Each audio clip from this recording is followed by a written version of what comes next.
प्रणाम। हम किरण शर्मा, हम मंजू शर्मा अपना यूट्यूब चैनल पर सबके स्वागत करे छी। नमस्ते, प्रणाम। सब दीदी भाई जी के प्रणाम, सब यूट्यूब फैमिली के प्रणाम, जते कोई गीत सुनबे सबके प्रणाम, सब चाची माई दाई दीदी सबके प्रणाम। और हम दोनों देवरानी जेठानी जा रहा छी बहुत प्यारा से चुटकुला गीत गावा। हाँ सब जरूर सुनबे, प्यारा आशीर्वाद जरूर दे और कमेंट करके जरूर बताए गीत निक लागल अहाँ सबके कि नहीं निक लागल। जरूर अहाँ सब बहुत प्यारा से चुटकुला गीत छे और अहाँ सब अपन अपन प्यार आशीर्वाद दैत रहू। बहुत प्यारा से चुटकुला गीत छे। देखियो, कोयली के बोली कते मीठ लगे छे या घर पछुआर में हमरा बहुते बांस छे, में हरदम सियार बोलत रहे छे, तो डर तो जरूर बंदर ज्यादा रहे छथिन। हमरा घर पे ज्यादा बंदर रहे छथिन, सियार बड़ रहे छथिन। छतों पर बहुते बंदर रहे छथिन हमेशा घर में। नैनीदी बगिया में कोयल मीठी बोल बोलेली, नैनीदी बगिया में कोयल मीठी बोल बोलेली, नैनीदी घर पछुआरा बसियार बोलेली, नैनीदी घर पछुआरा बसियार बोलेली, नैनीदी सियारा के बोली सुनी डर लागेली, नैनीदी सियारा के बोली सुनी हमरा डर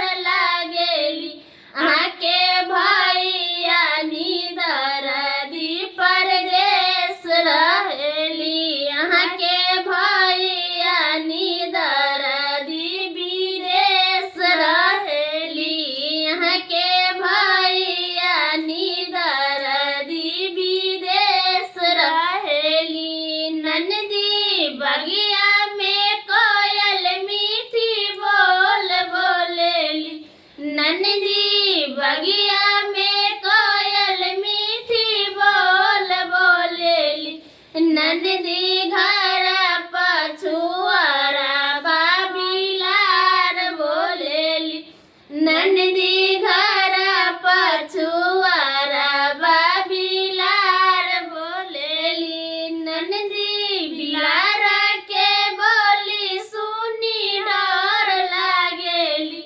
नैनीदी बिलार के बोली सुनी हमरा डर लागेली, अहाँ के भैया निदरदी विदेश रहेली, अहाँ के भैया निदरदी विदेश रहेली, नैनीदी बगिया में कोयल मीठी बोल बोलेली, नैनीदी बगिया में कोयल मीठी बोल बोलेली, नैनीदी घर पछुआरा बंदर बोलेली, नैनीदी घर पछुआरा बंदर बोलेली, नैनीदी बंदर के देखी हमरा डर लागेली, नैनीदी बंदर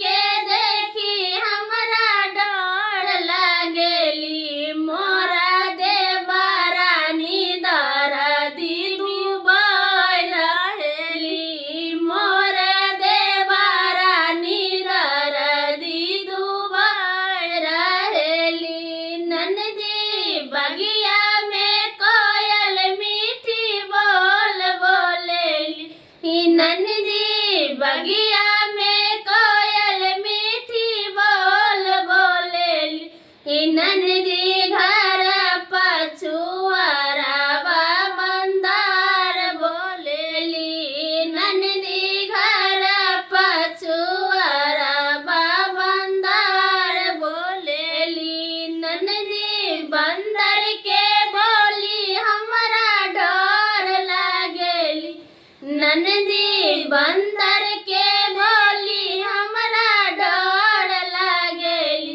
अहाँ के भैया निदरदी परदेश रहेली, अहाँ के भैया निदरदी परदेश रहेली, अहाँ के भैया निदरदी परदेश रहेली।